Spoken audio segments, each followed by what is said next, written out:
Hello students, welcome back. In last video we have started chapter 7th of geography of 12th standard tertiary and quaternary activities, and we have discussed on the tertiary activities and different types of tertiary activities like trade and commerce, transportation, communication, and another type is the services.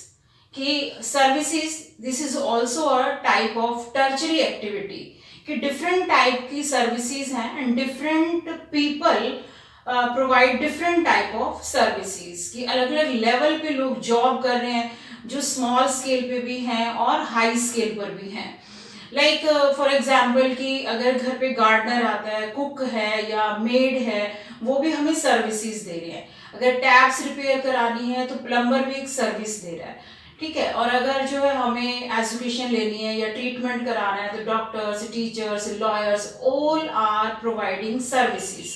और service sector it is giving the help to the primary and secondary sector also. यानी कि primary और secondary को भी ये पूरी help दे रहा है, उन्हें बूस्ट कर रहा है, उन्हें एक्सीलरेट कर रहा है. लाइक अगर फार्मर का सारा रॉ मटेरियल उसे ग्रेन मार्केट में या इंडस्ट्रीज में सप्लाई करना है तो ट्रांसपोर्टेशन और कम्युनिकेशन की नीड होगी. और अगर इंडस्ट्री का सारा सामान जो है वो हमें कहीं मार्केट में मतलब सेंड करना है तो भी ट्रांसपोर्टेशन की नीड होगी, कम्युनिकेशन की नीड होगी. और फैक्ट्रीज रन करने के लिए इंजीनियर्स की, ऑपरेट करने के लिए मैकेनिक्स की, इन सब की नीड होगी. तो ये जो टर्चरी सेक्टर में बहुत सारे लोग जो हैं वो सर्विस सेक्टर में इन्वॉल्व हैं. और डेवलप्ड कंट्रीज में तो मैक्सिमम पीपल जो है वो सर्विस सेक्टर से ही एंगेज्ड है. यानी कि most of the people are employed in developed countries in service sector. And services occur at many different levels. अलग अलग लेवल्स की सर्विसेज हैं. अगर देखो स्मॉल स्केल पे है तो उसके वेजेस, उसकी सैलरी भी ऑब्वियस है कि स्मॉल होगी. अगर हाई थिंकिंग ऑर्डर पे है, बहुत मतलब जिसके लिए उन्होंने पहले ही बहुत ज़्यादा स्टडी की है, बहुत ज़्यादा उनके पास एक्सपीरियंस है, तो उनके वेजेस, उनकी सैलरी उसी के अकॉर्डिंग होगी. Services occur at many levels like low order services. Low order services means कि जो स्मॉल लेवल पर लोग सर्विसेज प्रोवाइड कर रहे हैं, चाहे वो बार्बर है, कुक है, गार्डनर है या कोई वर्कर है, मकान बनाने का काम कर रहा है. ठीक है. हाई ऑर्डर सर्विसेज जिसमें कि आपको पहले मतलब एक प्रोफेशनल कोर्स करना पड़ता है, अच्छी डिग्रीज लेनी पड़ती हैं, तब जाके आप उस हाई ऑर्डर सर्विस पे एम्प्लॉयड होते हो. Like accountant, consultant, physicians. और कुछ ऐसी सर्विसेज होती हैं जिनमें कि मतलब फिजिकल लेबर यानी कि हार्डवर्क बहुत ज़्यादा रिक्वायर है. और कुछ ऐसी सर्विसेज हैं जिनमें कि मेंटल लेबर की ज़्यादा ज़रूरत होती है. Personal services like cooks, housekeepers, gardener, ये पर्सनली मतलब आपको एक सिंगल व्यक्ति को जो है ये सर्विसेज प्रोवाइड कर रहे हैं. कि गार्डनर है, आपके घर पे आता है, पूरे गार्डन की लुक आफ्टर करता है. कुक है, आपके घर पे आके खाना बना रहा है, मतलब पर्सनली सर्विसेज प्रोवाइड कर रहे हैं. And professional services law, engineering, law, management की ये प्रोफेशनल सर्विसेज हैं कि इन्होंने अपने अपने centres, offices, hospital, schools, institutions, coaching centres ये सब बनाए हुए हैं जहां बैठ के ये बहुत सारे लोगों को सर्विसेज प्रोवाइड करते हैं. Now another topic is the tourism. This is also a type of service sector. Tourism भी एक टर्चरी सेक्टर में और सर्विस सेक्टर में ही आता है. And it has become the world's single largest tertiary activity in the total registered jobs 250 million. कि कुछ साल पहले से ही टूरिज्म इतना ज़्यादा बूस्टअप हुआ है कि बहुत सारे लोगों को यहाँ पे एम्प्लॉयड मिल रहा है. यानी इतने ज़्यादा लोगों को एम्प्लॉयमेंट दे रहा है. 250 मिलियन लोग जो हैं इस काम में एंगेज हैं. कोई भी एक टूरिस्ट प्लेस है, वहाँ पे जब लोग जाते हैं तो आप देखते हो कि कितनी सारी स्टॉल्स होती हैं, शॉप्स होती है, रेस्टोरेंट्स होते हैं, होटल्स होते हैं. इट मीन्स कि इतने सारे लोगों को वहाँ पे काम मिल रहा है. और उनका जो मेन लिवलीहुड का जो सोर्स है वो क्या है? टूरिस्ट. कि टूरिस्ट वहाँ जाते हैं और उनको अर्निंग्स उनकी दे के आते हैं. ठीक है. नेक्स्ट है टूरिस्ट रीजन्स. कि कौन कौन से एरियाज हैं जो टूरिस्ट स्पॉट बने हुए हैं. Warmer places around the Mediterranean coast. कि अगर हम लोग बहुत ही ज़्यादा मतलब कोल्ड क्लाइमेट में सरवाइव कर रहे हैं, तो जब भी वेकेशंस होंगी तो बीच बीच में हमें जो है एक वार्मर प्लेस पे जाने का मन करेगा। तो जो हमारी बुक में एग्जाम्पल दिया हुआ है वो मेडिटेरेनियन कोस्ट के अराउंड का जो एरिया है वो थोड़ा वार्मर है, तो वहीं पे लोग जाना पसंद करते हैं। और winter sports like mountain areas, कि अगर हम बहुत ज़्यादा गर्मी वाले एरिया में रहते हैं तो जब भी हॉलीडेज होंगी, वेकेशंस होंगी, तो कहाँ जाएंगे? हिल स्टेशंस पे, माउंटेन्स पे जाएंगे। तो ये मेन जो है टूरिस्ट रीजन्स बने हुए हैं, जहाँ पे मेन जो फैक्टर क्या अफेक्ट करते हैं? क्लाइमेट वहाँ का अफेक्ट करता है, कि क्लाइमेट चेंज चाहिए। थोड़े टाइम के बाद जो आपको थोड़ा सा चेंज मिलता है, वहाँ पे थोड़ा रिलैक्स फील करते हो और फिर वो वापस अपने घर पे आते हो। फैक्टर्स अफेक्टिंग टूरिज्म, ठीक है। अब कौन कौन से फैक्टर्स हैं जो टूरिज्म को अफेक्ट कर रहे हैं? फर्स्ट है डिमांड, कि प्रेजेंट टाइम में टूरिस्ट प्लेसेस की डिमांड बहुत ज़्यादा है, क्योंकि लोगों का लिविंग स्टैंडर्ड बहुत इम्प्रूव हो गया है। जब भी वो वेकेशंस होती हैं तो वो कहीं आउटिंग के लिए, बाहर निकलने के लिए, मतलब कहीं भी घूमने के लिए किसी एक टूरिस्ट प्लेस पे ही जाना पसंद करते हैं।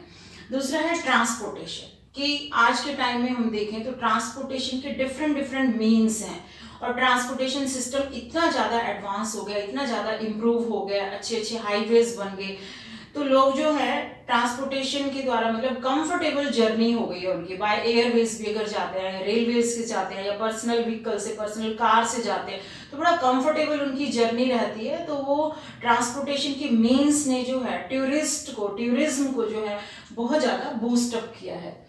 ओके, नेक्स्ट है टूरिस्ट अट्रैक्शंस, कि अगर टूरिस्ट जो है टूरिस्ट प्लेस पे जा रहे हैं, टूरिस्ट स्पॉट पे जा रहे हैं, तो ऐसी क्या चीजें हैं वहां पर, क्या उनकी क्वालिटीज हैं कि जो उन्हें अपनी तरफ अट्रैक्ट कर रही हैं। फर्स्ट है climate, you have already discussed on climate, कि क्लाइमेट चेंज होता है। अगर कहीं पे भी अगर बहुत लॉन्ग पीरियड तक आप हॉट एरिया में रहते हो तो आपका कोल्ड प्लेसेस पे जाने का, हिल्स पे जाने का मन करेगा। और जो हिली एरियाज में रह रहे हैं वो लाइक इंडिया में अगर एग्जाम्पल है तो जयपुर, जोधपुर, मतलब ऐसे जो जहाँ पे वार्म प्लेसेस है वहाँ पे वो थोड़े टाइम स्पेंड करते हैं।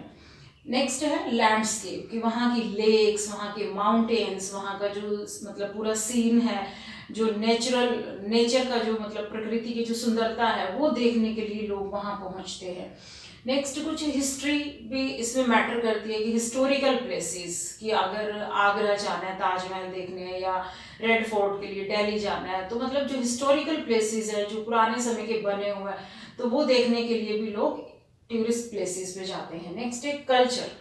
अब दूसरी कम्युनिटी के कल्चर भी कई बार हमें अट्रैक्ट करते हैं, लाइक अगर हम गुजरात जाते हैं, ठीक है, कच्छ में, या फिर राजस्थान का कल्चर, या फिर मणिपुर, मेघालय का कल्चर, मतलब दूसरी कम्युनिटी के लोग रह रहे हैं, उनका कैसा कल्चर है वहाँ पर, मतलब किस तरह से वो रहते हैं, वो सीखने के लिए, वो एक्सपीरियंस करने के लिए भी लोग टूरिस्ट प्लेसेस पे जाते हैं। इनके अलावा जो भी मतलब हॉली प्लेसेस है, तीर्थ स्थान है, लाइक अगर इंडिया की बात करें तो हरिद्वार, वैष्णो देवी, ठीक है, तो तीर्थ स्थान पे भी लोग जो हैं मतलब टाइम टू टाइम बीच में टाइम निकाल के वहाँ चले जाते हैं। नेक्स्ट है medical services, overseas patients in India. Medical services जो है इंडिया में बहुत ज़्यादा एडवांस हैं, तो बहुत सारे लोग जो हैं वर्ल्ड के डिफरेंट डिफरेंट कंट्री से इंडिया में अपना ट्रीटमेंट कराने के लिए आते हैं। कि मतलब यहाँ पर एक तो पेशेंट की जो भी देखभाल है वो बहुत अच्छे तरीके से की जाती है बड़े बड़े हॉस्पिटल्स में। उनको फैसिलिटीज़, जो वर्ल्ड क्लास फैसिलिटीज़ है वो प्रोवाइड की जाती है। साथ में उनका जो एक्सपेंसेस है as compared to their own country, तो वो भी काफ़ी कॉस्ट जो है कम है, तो इसीलिए बहुत सारे लोग जो है इंडिया में यहाँ पर ट्रीटमेंट कराने आते हैं। Medical tourism brings abundant benefits to developing countries like India, Thailand, Singapore, Malaysia, कि जितने भी डेवलपिंग कंट्रीज हैं आज के टाइम पे मेडिकल टूरिज्म उनके लिए बहुत ज़्यादा बेनिफिशियल है। इससे क्या होता है कि मतलब टूरिस्ट, फॉरेन टूरिस्ट इंडिया में आ रहे हैं अपना इलाज कराने के लिए, तो बहुत सारी फॉरेन करेंसी भी इंडिया में या इन डेवलपिंग कंट्रीज में आती है, तो इनको काफ़ी बेनिफिट है। And India has emerged as the leading country of medical tourism in the world, कि आज के टाइम पे इंडिया एक लीडिंग कंट्री है वर्ल्ड में, किसमें? मेडिकल टूरिज्म में। and about 55,000 patients from USA visited India in 2005 for treatment. अब देखो यूएस एक डेवलप्ड कंट्री है, तो भी वहां से बहुत सारे लोग जो हैं 2005 में यहाँ पर ट्रीटमेंट कराने के लिए आए थे। यूएस के अलावा इसके और बहुत सारी कंट्रीज हैं लाइक रशिया, जापान, उन कंट्री से भी इंडिया में लोग अपना इलाज कराने के लिए आते हैं, क्योंकि यहाँ जितने भी मेट्रो सिटीज़ में बड़े बड़े हॉस्पिटल्स हैं तो उन्हें लगता है कि यहाँ पे हमें ज़्यादा अच्छी केयर मिलेगी और ज़्यादा अच्छा ट्रीटमेंट मिलेगा और हमारा इलाज यहाँ पे अच्छे से हो जाएगा। तो ये जो डिफरेंट टाइप्स की मतलब सर्विसेज हैं जो स्मॉल स्केल पे भी हैं और हाई स्केल पे भी हैं, तो ये सर्विसेज जो हैं ये सिर्फ लोगों को ही नहीं प्रोवाइड हो रही बल्कि प्राइमरी और सेकेंडरी सेक्टर के लिए भी बहुत हेल्पफुल है, यानी उनकी भी एक तरह से ये बैकबोन है कि अगर सर्विस सेक्टर नहीं होगा तो प्राइमरी और सेकेंडरी सेक्टर का भी जो भी मटेरियल है वो एक जगह से दूसरी जगह जाने में बहुत सारे उन्हें प्रॉब्लम्स फेस करने। आपने प्राइमरी, सेकेंडरी और टर्शरी एक्टिविटीज के बारे में स्टडी किया है और उससे भी नेक्स्ट जो एक्टिविटी है that is a quaternary activity. Quaternary activity is the beyond the primary, secondary and tertiary activities. ये उनसे भी हाई ऑर्डर स्किल की एक जॉब है, यानी हाई लेवल की, हाई ऑर्डर थिंकिंग की जो जॉब्स हैं that comes under the quaternary activities. These are knowledge oriented कि प्राइमरी, सेकेंडरी, टर्शरी में वहां पे तो मेनली जो स्किल है, जो एक्सपीरियंस है उसके ओरिएंटेड थी, उसके बेस थी, but these are only knowledge oriented. और नॉलेज भी कोई ऐसी मतलब लो लेवल की नहीं, बहुत हाई थिंकिंग लेवल की जो नॉलेज है वो इसमें आती हैं क्वेटरनरी एक्टिविटीज में। And these activities centre around research, development and may be seen as the advanced form of services, यानी रिसर्च, डेवलपमेंट, साइंटिस्ट जो हैं और इसके अलावा जो सॉफ्टवेयर इंजीनियर्स हैं वो सारे जो है इसमें क्वेटरनरी एक्टिविटीज में आते हैं। For example CEO of an MNC यानी मल्टीनेशनल कंपनी का एक CEO, medical transcriptionist and mutual fund manager and tax consultants, यानी कि हाई थिंकिंग जॉब्स हैं। इनके लिए इन लोगों को बहुत ज़्यादा स्टडी करनी पड़ती है, बहुत ज़्यादा एक्सपीरियंस लेना पड़ता है अपने वर्क के ऊपर और हाईली पेड जॉब्स, इनकी सैलरीज, इनके पैकेज बहुत हाई होते हैं।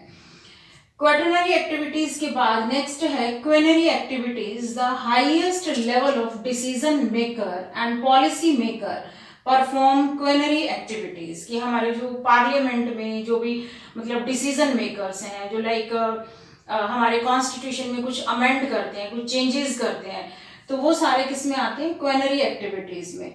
And these activities are services that focus on the creation, rearrangement, interpretation of new and existing ideas, data interpretation, evaluation of new technology, यानी कि नई एडवांसमेंट, नई टेक्नोलॉजी को जो री इंटरप्रेट करते हैं या इंट्रोड्यूस करते हैं, वो सारे किस में आएंगे? क्विनरी एक्टिविटीज में। ये भी हाईली थिंकिंग जॉब्स में आती है।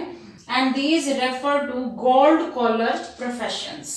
कौन से हैं ये? गोल्ड कॉलर प्रोफेशंस की, यानी कि बिल्कुल हाई लेवल की जॉब्स हैं और बहुत अच्छा स्केल होता है यहाँ पे जो भी एम्प्लॉयज हैं। एग्जाम्पल सीनियर बिजनेस एग्जीक्यूटिव, यानी जो एग्जीक्यूटिव की जॉब है। इसके अलावा government officials, research scientist, financial and legal consultants, यानी कि highly paid, highly thinking jobs हैं।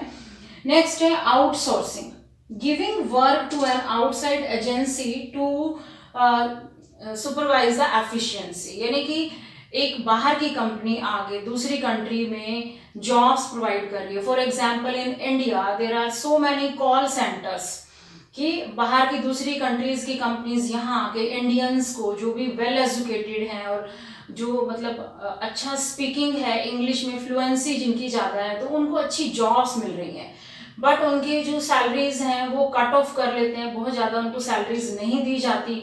इससे उन बड़ी बड़ी कंपनीज को प्रॉफिट होता है और साथ के साथ जो है एक आउटसोर्सिंग रहता है कि उनकी टेक्नोलॉजी और उनके जो हेल्पर्स हैं वो डिफरेंट डिफरेंट कंट्रीज में काम पे लगे हुए हैं। नेक्स्ट है यहाँ पर BPO, business processing outsourcing. It improves highly it involves highly skilled labour. जो बिजनेस प्रोसेसिंग आउटसोर्सिंग है, इसमें किसकी रिक्वायरमेंट रहती है? जिसके पास स्किल है, बहुत ज़्यादा, मतलब टेक्निक है, नॉलेज है, और स्किल बेस्ड जो है, जो एम्प्लॉयर्स हैं, उनकी रिक्वायरमेंट रहती है। But KPO knowledge processing outsourcing, ये बीपीओ से भी बड़ा है कि स्किल नहीं बल्कि नॉलेज चाहिए, वो भी हाई ओरिएंटेड स्किल्स और नॉलेज चाहिए। नॉलेज प्रोसेसिंग आउटसोर्सिंग में it involves highly knowledgeable people, कि जिनको जो है साइंस और डाटा इंटरप्रिटेशन की, टेक्नोलॉजी की, सॉफ्टवेयर की, ये सारी मतलब जो हाईली थिंकिंग ऑर्डर की जॉब्स हैं वो सब आती हैं इसमें क्विनरी एक्टिविटीज में। तो ये हमारे इस चैप्टर का जो टर्चरी एंड क्वेटरनरी एक्टिविटीज है, ये दोनों इसके लास्ट टॉपिक हैं। तो इसी के साथ ही हमारा ये चैप्टर यहीं कंप्लीट होता है। आई होप कि आपको बहुत अच्छे से समझ में आ गया होगा कि स्टार्टिंग में हमने चैप्टर में प्राइमरी एक्टिविटीज जो है चैप्टर 5th में डिस्कस किया, 6th जो है चैप्टर वो हमारा सिलेबस से डिलीट हो गया है। 7th में हमने टर्चरी एक्टिविटीज में स्टार्टिंग में ट्रेड एंड कॉमर्स, फिर कम्युनिकेशन, ट्रांसपोर्टेशन, फिर सर्विस सेक्टर, कि टर्चरी को हम सर्विस सेक्टर भी कहते हैं क्योंकि ये सर्विसेज प्रोवाइड करता है, अदर सेक्टर्स को भी, प्राइमरी और सेकेंडरी को भी सर्विसेज दे रहा है, तो इसको हम सर्विस सेक्टर भी कहते हैं। तो सर्विस सेक्टर के बाद जो है डिफरेंट डिफरेंट टाइप की services like tourism, medical services, और उसके बाद क्वेटरनरी एक्टिविटीज और क्विनरी एक्टिविटीज के बारे में हमने डिस्कस किया है। तो मिलते हैं नेक्स्ट वीडियो में नेक्स्ट चैप्टर के साथ, तब तक के लिए गुड बाय, टेक केयर।